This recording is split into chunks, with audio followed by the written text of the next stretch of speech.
Hello, you wonderful people, and welcome to another episode of Untitled Reviews. This being a show where I talk about TV shows that are dramas. For today's episode, I'm going to talk about The Bear, Season 4, Episode 6. Great episode. A lot of really interesting things went down in this episode, so let's break it down. First and foremost, let's start off with the Sid side of things. Her showing up at the hospital and just that sad thing of her kind of muttering to herself, like, I don't know what to do. What am I supposed to do? What am I supposed to do? And Lee's just like, oh, go ahead and take a seat. And she's like, okay. Because obviously it's like her world kind of got flipped upside down in that moment. And luckily she runs into a familiar face. You know, I guess things worked out. Like, she ends up she's at the same hospital that Claire works at. And I think having someone who could go in, check on your dad before you come back and let you know, like, no, everything's good. It's kind of like a multitude of things could have led to the heart attack. And then just her Sid breaking down the way she does and just kind of feeling guilty because she's like, my dad's like, he's like my best friend. He always takes care of me. I could always call him to pick me up. I could live with him without any, without there ever being any issues. And for her, it's the thing of why, like, I wish he could be more worried about him than worried about me. And then she's like, oh, here I am turning the whole thing into about me. But she's like, the fact is, I am such a mess. And like, I understand why he's worried. Like, if I was a parent and my child was me, I'd be worried too. But it's just her just feeling this amount of guilt. And she even talks about, like, right, like, she's like, I don't know if you know this, but Carl might have told you, like, my mom died when I was young. And it's kind of a thing, like, I dealt with. But it's that reality of, like, yo, my it's a different thing when it's like you've kind of accepted one parent's death, but like it's almost that thing of like you almost kind of like, well, you know on some level it's going to happen to your dad too, but you just never really think about it. And it's something I said in the previous episode where it's like she kind of took her dad for granted, like, not just like, oh, like but it's just you get so caught up in life and you kind of think like, my dad's always going to be there, and it's just this is a stark reminder. I thought it was a beautiful line from. A very eye-opening line, a very poignant line from Tina this episode when she was talking to Marcus. It's like, yeah, you kind of realize your parents are human. Your parents are human. And then Marcus was like, what? She's like, well, basically, once this thing happens, and Marcus is like, the clock is ticking. It's like, there's always a clock. And it's like, that is such a powerful concept of like, once your parent like goes through something, it makes them human. Because once again, when you're younger, you think your parents know it all. You get older, you're like, my parents don't know it all. They're just figuring shit out just like you are. And this contextualizes things in an interesting way where you always think like, well, your parents are always going to be there. They're superheroes. But then this is a reminder, yo, shit can happen at any moment. And the moment something like this happens, it's a ticking clock of like, they could be gone at any moment. It's like that line, it just stuck with me. I was like, that's such a good line. Because it's like, different people, if you're fortunate enough, you've never had to like worry about that. But that clock comes for everybody at some point in time, especially when it comes for a parent. So it's just like, a lot of that Sid stuff that she's feeling, like I've had to have those like realizations and stuff like that. Specifically with my mom in some capacities, but other times it just feels like it's such a distant thing that I kind of don't think about it. But there were like recent things, like 2 or so years ago, where things happened where it's just kind of like, oh, like that clock, started like ticking in your head, and once again conversations come up about mortality stuff. So it's like, and what someone's wishes are about like medical stuff. It's those conversations, right? So, and I thought it was beautiful that she didn't have to go this alone. She did have, like, even though she wanted to be alone, she didn't want to take anyone away from the restaurant, to have someone by her side during that moment. And Claire, being, a medical professional with good bedside manners, she's a good person by nature. And I think being there for Sid in that way, I thought was kind of nice, especially because it's interesting, like, this is Sid and Claire's only like one-on-one scene together, and I think it's so interesting the circumstances that would put them in a scene alone together. But it's like back in season 2, there was such a, I don't know if adversarial relationship, but it's just kind of like she's the person that Sid had to kind of fight for Carmi's attention from. So it's like not in like jealousy type of way, but it's just it both sides of Carm were clashing. The Bear stuff along with like his personal life, and he was not managing it and handling it all well, so it all collided. So it's just interesting for things to kind of be on this side of things, to see these characters interact. Once again, sad circumstances to bring them together, but still. And I just love, like, Sid being like, "Oh, I'm a hot mess. Like, I look like a mess." And Claire's like, "No, you look stunning." She's like, "I've been crying a lot lately, and people are just telling me how stunning I looked and stuff like that." So it's like, I think she needed that laugh and that moment. So I thought that was really neat. Staying on, Sid, she calls Carmi to let him know, like, everything that's going on, and lets him know, like, oh yeah, Claire was here, and it's like, oh, kind of another reason probably not to show up at the house, because he's like, yo, I can be there, like, so you're not alone. But hearing Claire was there too, it's like, oh, probably not the best place to go, running into her at her work, considering their last conversation. So there's a little bit of that, but also he wants to respect Sid's space of, like, yeah, she needs space during this time, and I don't want to crowd you at this moment. But yeah, and I love that conversation too, where it's just like, if you need anything, I'm there for you. Also, it's like, she's like, Carm, I want you to know, like, I appreciate you. He's like, you too. Funny enough, immediately after he's done with that call, lo and behold, who calls but Adam? I think Adam probably accidentally lets it slip about the Sid stuff, because he's probably thinking, like, all the dealing. Well, he probably tried to get in contact with Carm because he can't get in contact with Sid, and then they'll probably start talking about the deal where him and Sid currently stand, because Adam was under the impression, like, oh, have you talked to Carm yet? Was like the whole beat last season was like, oh, did you talk to Carm yet? Did you talk to Carm yet? And them having serious conversations, Sid and Adam, it's probably made her go, huh. Maybe, like, her and Carm have had some conversations, and I think that we don't know, but I think there's a good chance that Carmen had that conversation with Adam about Sid and her future. We'll have to wait to see if they'll talk about it at all whenever the next time Carmen and Sid are around each other, especially because we haven't had an opportunity to find out what amendments, like, Carm had Pete make to the document, the stuff that he wanted to talk to Sid about. Like, we have no idea what it is too, so there's a lot colliding, like, on the next time they're able to talk outside of the situation with her dad. But once again, staying on Sid, that moment she goes in with her dad and she kind of apologized. She's like, I'll move back in. He's like, baby, nothing you could have done, like, no one could have stopped what was going to happen. It is what it is, and you being there wouldn't have changed anything. So he's like, I forbid you from moving in, because it is the thing of, like, right, a parent's always going to worry about their child, but he doesn't want her to, like, it's like, you need to move in with me. That's different versus, like, I want you to move in with me because I'm worried about you. I want to make sure you're okay. I don't need you to check it, like, be worried about me. I want you to live your life and survive and be okay, without having to, like, drown yourself in worry about me. I'm still here. We're okay,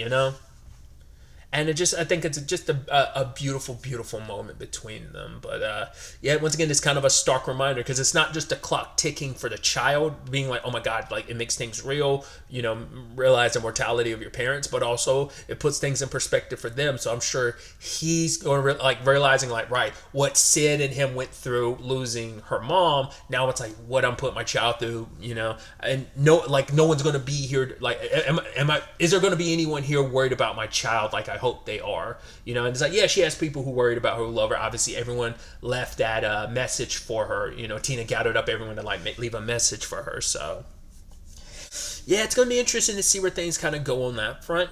Back at the restaurant, the fact and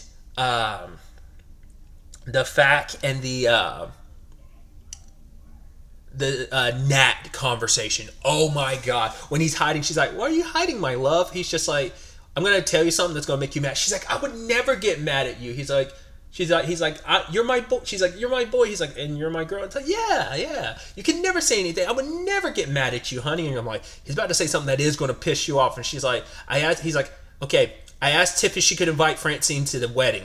And just, like, the turn and, like, she's like, are you fucking kidding me, Neil? And she called him, like, a soft motherfucking bitch or something like that. You soft-hearted motherfucking bitch or something like that. She was ruthless. She was going for the jugular. He's like, I'm still your boy. She's like, no, you broke me. You hurt me, Neil. And even when she brings it up in front of everyone else, they're like, oh, what did he do? It's like, he invited Francine to the wedding. And then even Richie's got this look on his face. He scrunches up his face, almost like probably thinking to himself, why the fuck would you do that, Neil? That's stupid. Why would you do that? You're literally, I get it, that's your sister, but it also, like, because I think it was during the Christmas episode that Neil and Ted talked about like Francine, like, oh, she's the best. I think probably maybe amongst their siblings, they probably like her the best. I don't know. But they were like, oh yeah, Francine's the best. And they're, that's the sad thing. It's like, yo, Nat's the best and Francine's the best. For them not to be together. I mean, maybe at one time they were the best together too. But now it's like they're two individual best. And you kind of want to mediate that. And you always have to walk around on eggshells when it comes to the whole Nat and Francine of it all. Which I love, like, you have Jess and Luca playing catch up. Like, who's Francine? It's like, oh, one of the facts. Then the conversation comes up about Claire. Who's Claire? It's like, oh yeah, you can hear Ted be like, oh yeah, that's Pip's girl, talking about Carm. I love everyone playing catch up in so many regards. Also about Frank. Oh, who's Frank? It's like, oh yeah, that's Tip's new. And it's like, oh, he's not a nice guy. It's like, well, he is. And then he kind of leans in and talks with Richie. It's like, oh, it's hard to like him. And it's like, yes, it is. Because he is such a nice guy. So much drama and stuff comes up because turns out Carm's like, I'm not going to the wedding. But Nat's like, yes, you're going to the wedding because it's Tip's wedding and Tip is awesome. So you need to go. But Richie's like, no, it's fine. Like, he'll be an issue if he shows up at the wedding. And then Carm's like, well, I kind of want to go just to spite you now. But also, like, he's like, my main reason to go, because Richie trying to say like his reason for not wanting to go is because of Claire. I doubt he's talked to anyone about the fact that him and Claire talked back in episode 3. Did not probably go the way he thought it would, but it led to some kind of epiphany when it came to that contract, that the document he had Pete fiddle with. But his main reason for not going is their mom. And it's like, oh, when's the last time you saw her mom? And he's like, it's been years. So I'm assuming a Christmas episode, so that was like 5 years ago, probably even more so with all the time that's passed, like, over the course of this season, well, over last season as well as like over the course of this season as well. But so it's been over 5 years because that Christmas episode, Fishes from season 2, was probably the last time he's seen his mom, because obviously I wonder how often has Richie run into their mom, because we know Nat saw her mom, obviously, in the at the hospital, episode 8 of last season. But it's kind of interesting to know, like, because they could have read to each other to some extent in the season 2 finale, but she bailed and she couldn't bring herself to go in. So it's kind of interesting to know that in that time frame they still have not seen each other, because he's kind of been avoiding his mom, and like, well, their home life kind of created some trauma and pain and stuff like that. So I want to stay on that really quickly with like staying with the Nat conversation. For one, I love the whole her walking in on Ted and Neil talking about like the baby. It's like, oh man, the baby, she doesn't look anything like Pete. And he's like, oh yeah, Pete's ugly. It's like, oh, I want to smell the baby. It's like, what's she smell like? She smells like chewed raspberries or something like that. And then like Nat comes in like, what were you guys up to? And he was like, no, I was writing something on the board. He was like, Carmi told me to like write something. And it's like, what were you doing, Neil? And he was like, I was smelling a baby. Like, will you ever let me touch your baby? And she's like, when's the last time you washed your hands? He was like, a few days ago. And even Ted's like, ew, like, dude. And Pack is like, what? Also, like, she was like, if you get near my baby again, I swear to God, she's like, I'm gonna cut off your fucking ponytail or whatever. And I was like, Jesus, Nat is severely pissed at you, Neil. Like, we've never seen her, like, they've always had that special relationship, but we've never seen Nat pissed at him like this. Understandably, once again, my arch nemesis, despite that being your sister, how could you do something? How could you betray me? I guess it runs in the family. I get betrayed by Francine, and now you're a big betrayer too. Yeah, but either way, she has that moment with Carm too, where it's like, I don't want you hiding from anything. And he's like, no, I don't want to either. And she's like, if it makes you feel any better, I want to hide away too. And he's like, well, how do you deal with that? Well, she's like, well, what was it? The fear of... There was something she said first, and then she was like, oh, and guilt was the second thing, but I can't remember what the first thing was. It was like something, basically it was like, I think it was something related to the way people perceive you or something like that. I forgot what it was exactly, but the second one was definitely guilt. And Carm's like, oh yeah, like, it's kind of strange. I feel the same way. And she's like, oh, it's almost like we grew up in the same household. He's like, I'm sorry. I do feel like I sometimes forget that. I think for him, it's like, each one of them kind of internalized a lot of their like upbringing, and it's like once again it manifested itself in similar ways in some regards, in different ways in others, between her, Michael and Carm. And I think it's sometimes like you're so in your own trauma and your pain that you kind of forget, like you get so caught up in like what you went through that you kind of didn't realize like, oh yeah, I had a sister and brother who were right by my side going through the same shit, but it kind of similar things, but also kind of different in their own way, which led to them having their own shit that's similar, but also completely different from mine. So, but he ultimately decides he is going to go to the wedding. And then he's stuck carrying his niece. And I thought that was a beautiful moment. And it's even interesting, too, because Richie is trying to deal with, like, right, that special customer they're supposed to be looking out for. But the conversation is like, no. We need to focus on treat everyone like they're the same, like their family. And, you know, because Neil pointed out, like, yo, this is the guy. He's been here before. I think it's that same guy I took notice of a couple episodes ago. Like, I believe that was episode... I think that was still episode 3. Because I believe that was the same episode as the Claire conversation between her and Carmi. I believe that was the same episode.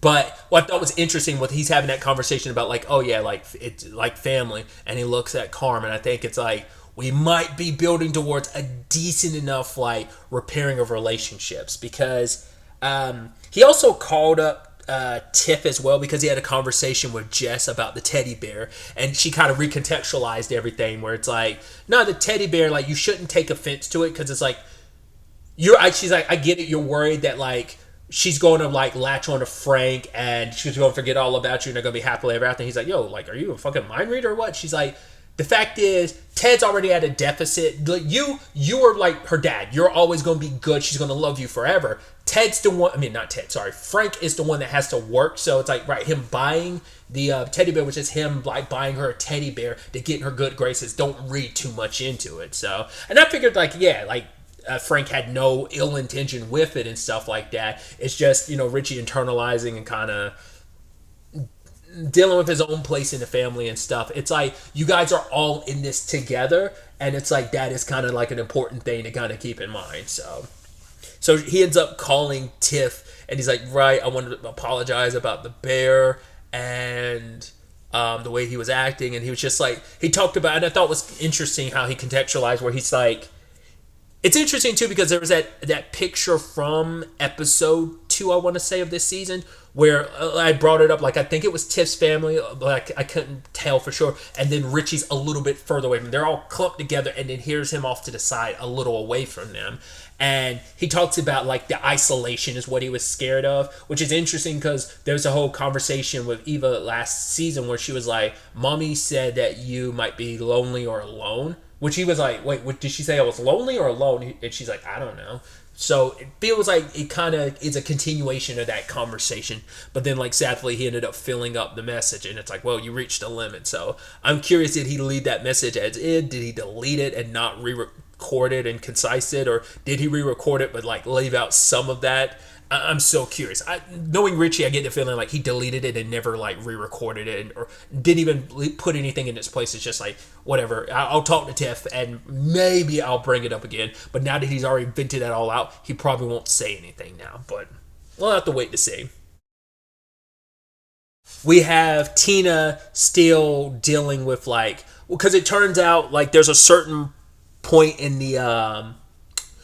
their hours, I think it's 4 to 5, is where they're kind of like getting a little slugged up, and it's like that time frame is when they're serving the pasta. It's Tina, and she's like, oh, I'm trying to like crush off that minute or whatever.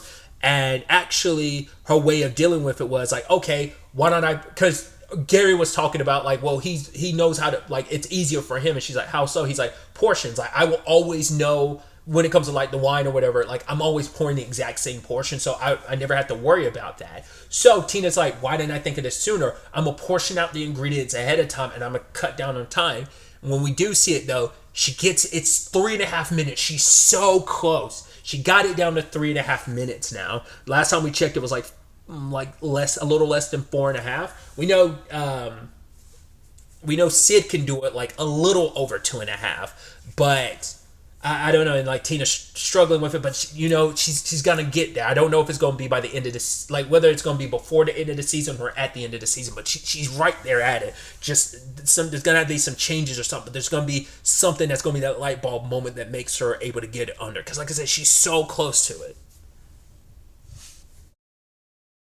You have Luca and Marcus working together on the desserts, and it's like, oh yeah, like what kind of inspired this? It's like, some guy in Copenhagen. It's like, sure, you know. But what inspired that guy? He's like, oh yeah, something in Chicago. And it's like, like look at you two being such good buds. And I love Ted walks over, and Marcus is like, go away, Ted. It's like, okay, you know. And then Luca's like, what does he actually do here? And Marcus is like, honestly, I don't know. We also had Gary make a suggestion to Richie about kind of the flow. He's like, I know you want to keep everything like kind of neat and stuff, but we need more people like out walking because we only have two people out, like, hand serving stuff. And it's like, well, we could hire more people. It's not within the budget, but we can get more Lucas in regards of get more stages to be out front. So it's like, that was a suggestion that Richie really liked. So that might help a lot on that front. Obviously, the clock is ticking down. I think it's like 328 hours and 59 minutes by the end of the episode, I believe. Yeah, I'm very interested to ultimately see where all of this ends up taking us going forward into the next episode. But really, that's all I wanted to talk about. Till the next time we meet, be happy, be safe, live life to the fullest, and enjoy it. Good day and goodbye.